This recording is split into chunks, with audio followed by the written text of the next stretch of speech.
राम समझ आ जाए तो, अरे राम राम तो कह लोगे पर राम सा दुख भी सहना होगा। पहली चुनौती ये होगी कि मर्यादा में रहना होगा। और मर्यादा में रहना मतलब कुछ खास नहीं कर जाना है। देखो सबको राम बनना है ना, यहाँ पे समझना है ना। राम ज्यादा मुश्किल नहीं है। क्या करना है?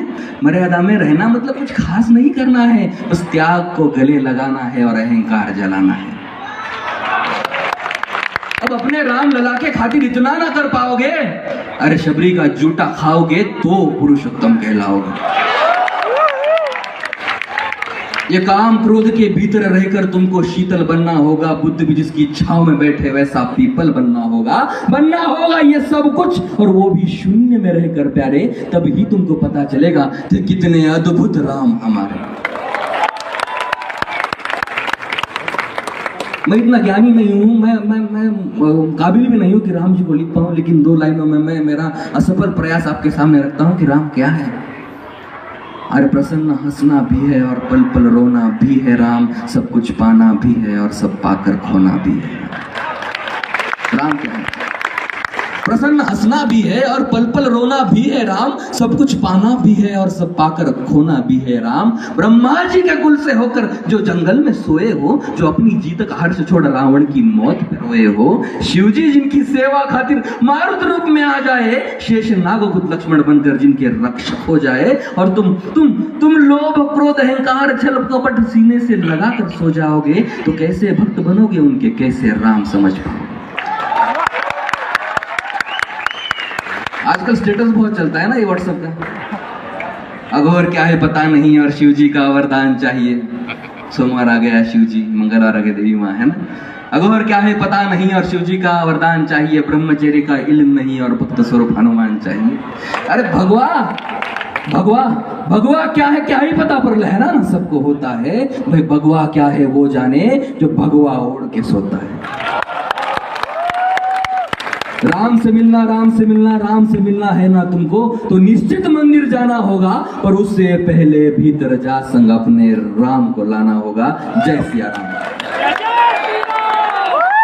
और आखिरी कविता कर्ण आपको सुनाते हैं। कर्ण सबको पता है? किसे लगता है मेरे अंदर एक कर्ण बैठा है? सबके अंदर है, मुझे पता है। चाहकर भी हमारे अंदर नहीं, अर्जुन नहीं बैठ सकते, क्योंकि कहीं ना कहीं हमारे पास कृष्ण नहीं है। खुद को खुद बड़ा होना है, खुद की मुश्किलें खुद हल करनी है, तो कहीं ना कहीं हमें कर्ण जैसा बनना पड़ेगा। क्योंकि जो जाति, जो तनाव, जो दुख कर्ण ने सहा है, शायद ही किसी योद्धा ने सहा होगा। तो उस कर्ण के समक्ष मेरी 4 पंक्तियां रखता हूं और आपसे विदा लेता हूं।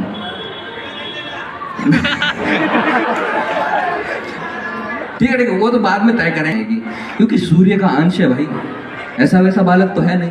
सूर्य का अंश अगर पृथ्वी पे आ रहा है तो जमीन फटेगी, बाद में आसमां फटेगा, बादल फटेंगे, सब कुछ होगा जो होना है। त्रिलोक तांडव करेगा जब कर्ण पैदा हो रहे थे।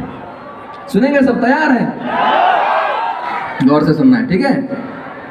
कि क्या हुआ होगा उस रात जब दुर्वास ऋषि जी के वरदान से कर्ण पैदा हुए और कुंती ने उन्हें यमुना जी में छोड़ दी। कि कड़कड़ कर विध्वंस मचाते उतरे सारे, वज्र धरा पर सरसर गिरती वर्षा पहुंची जैसे तैसे वसुधा के घर।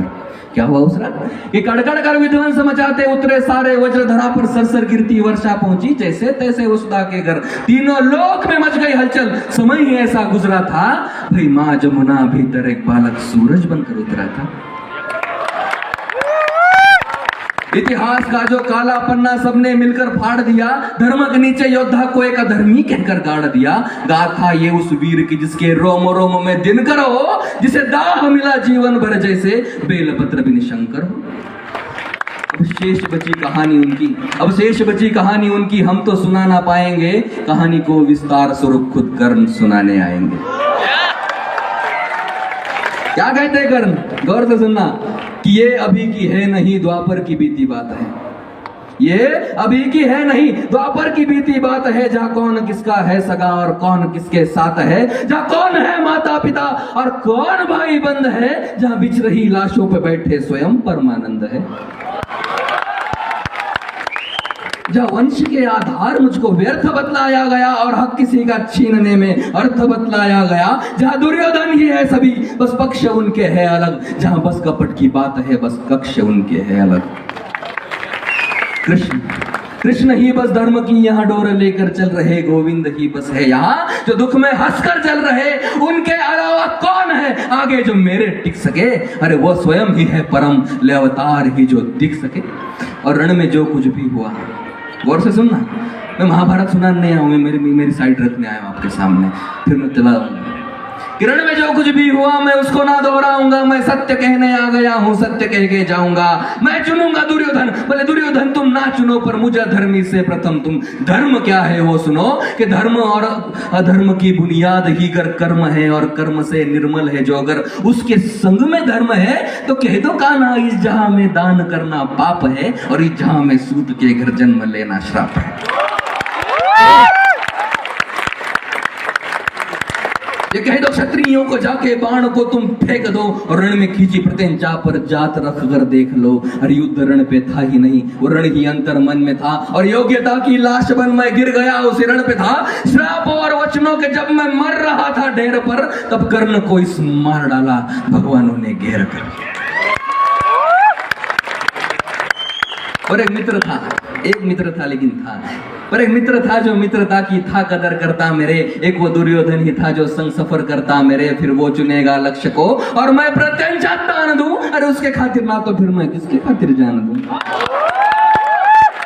100 भी अर्जुन आ गए तो 100 से भिड़ में जाऊंगा, और जो कहा था पहले भी मैं फिर उसे दोहराऊंगा। ये पांडवों को तुम रखो, मैं कौरवों की भीड़ से तिलक शिकस्त के बीच में जो टूटे ना वो रीढ़ में, सूरज का अंश होके फिर भी हूं अछूत मैं, अरे आर्यवर्त को जीत लूं ऐसा हूं सूत पूत मैं। कुंती पुत्र हूं मगर ना हूं श्री को प्रिय मैं, इंद्र मांगे भीख जिससे ऐसा हूं क्षत्रिय मैं।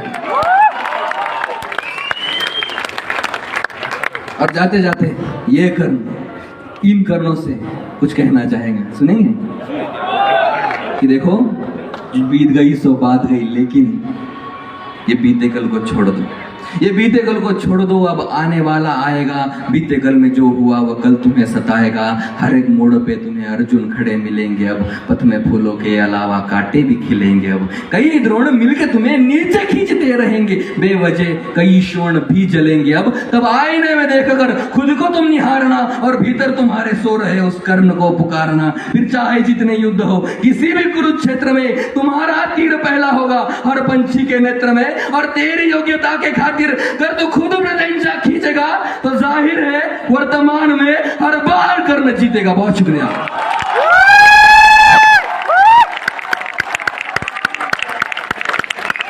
Thank you so much Sam, thank you so much बुलाने के लिए, और मिलते हैं।